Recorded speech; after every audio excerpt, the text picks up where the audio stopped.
আসসালামু আলাইকুম viewers, welcome to my channel new another video. চলে আসলাম আবার একটি নতুন ভিডিও নিয়ে।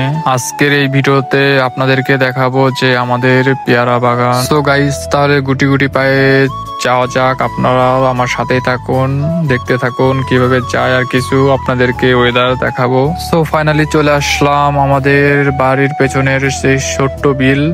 তো এখান থেকে আগে শৈশবের কিছু স্মৃতি জড়িয়ে আছে এই বিলে প্রায় হাঁটু সমান পানি ছিল, যা এখন কমে আসছে আস্তে আস্তে। তো পানিতে যেগুলো দেখতে পারতেছেন যে পানি নড়াচড়া করতেছে, তো এগুলো কিন্তু ছোট ছোট পুঁটি মাছ। আমরা যখন ছোট ছিলাম তখন এই বিল থেকে মাছ ধরতাম। তো তার সাথে আমি আপনাদেরকে পেয়ারা বাগানে যাওয়ার রাস্তাটাও দেখিয়ে দেই, যাতে আপনাদের বুঝতে সুবিধা হয়। আর ভিডিওটা বেশি বড় করব না, ছোট্ট ভিডিও, সবাই সম্পূর্ণ ভিডিওটা দেখতে থাকুন। চলে আসলাম পেয়ারা বাগানে, আর আপনারা ততক্ষণ আমার ভিডিওর সাথেই থাকুন আর ভিডিওটা দেখতে থাকুন।